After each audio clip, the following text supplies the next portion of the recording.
Доброго времени суток, дорогие друзья. В общем, я решил попробовать делать такие влоги из жизни нашей студии. Вот, и сегодняшний влог посвящен, ну, как вы могли понять, да, по елке на заднем фоне, Новому году. Вот, проблема большинства студий, и наша тому не исключение, это то, что заранее надо готовиться к Новому году. Потому что уже, в принципе, с ноября прям активно новогодние записи, съемки идут. Мы не исключение, собственно, как я и говорил. Большинство, правда, начинает готовиться уже летом, закупать всякие гирлянды, мишуру. Вот, и, в принципе, в конце октября уже все стоит. Собственно, сейчас тоже 26 октября, поэтому я сегодня занимаюсь таким хендмейдом. Благо, у меня эта студия не первая, поэтому никакие коробки, ничего мы не выбрасываем.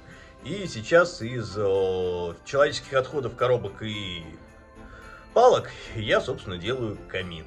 Вот. Камин из коробок, потому что покупать дорогие камины в студии, тем более небольшие, как у нас, смысла абсолютно никакого. Все равно долго они не живут или на следующий год будут неактуальны. Поэтому сегодня вот будет у нас такой влог. Попробуем сделать из коробок камин. Вот. По крайней мере, его основу, потому что, я думаю, сегодня я его красить не буду. Вот. Сегодня чисто вот такая история. Сегодня мы его просто соберем. С подминанием, со всей фигней, склеим. То есть, вот, чтобы была готовая основа, чтобы дальше вот только покрасить, и он уже стоял в новогодние, собственно, праздники, все работал.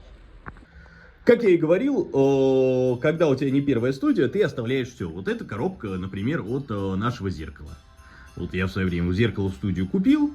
Вот оно, собственно, само-то работает, и коробочка от него тоже пригодилась. Собственно, это будет основой нашего камина.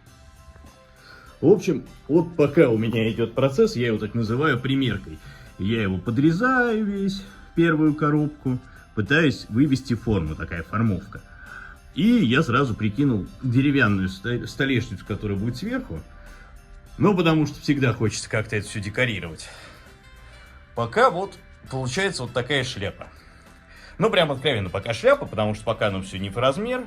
Это, я говорю, именно процесс формирования именно того, что получится. Дальше уже буду при обклейке это все равнять. Потому что, скорее всего, дальше я буду все равно обклеивать вот этим пенопластом. Так, чтобы оно было более структурно и не видно всей этой порнографии, которую я здесь налепил.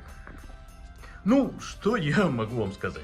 В целом, пенопласт материал хороший, но есть у него всего, в принципе, одна проблема.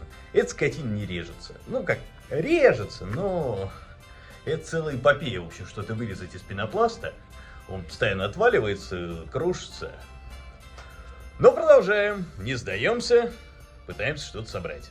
В принципе, почти всю переднюю часть я собрал, портальную. Сейчас осталось низ подрезать. И дальше я уж перейду на стенки боковушки. Там, в принципе, все вроде как выглядит не так плохо, как спереди. Там практически нет подрезок.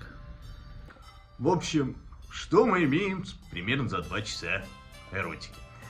По большому счету, я из коробки собрал каркас, обклеил его пенопластом. Вот, внутрянку ничего особо не делал. Так, 2 стеночки внутри.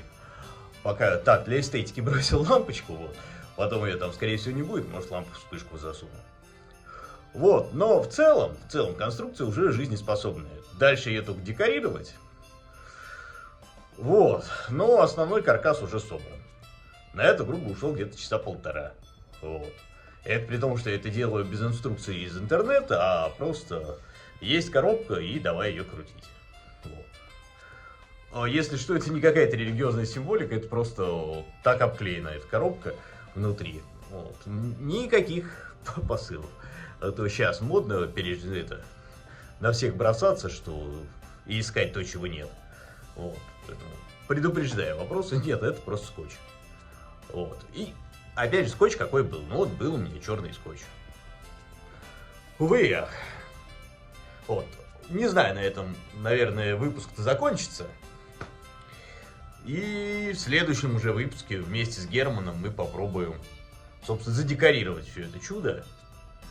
А пока, собственно, вот свободный нерабочий день, 1,5 часа и камин, в общем. Ну, я думаю, что наполовину готов.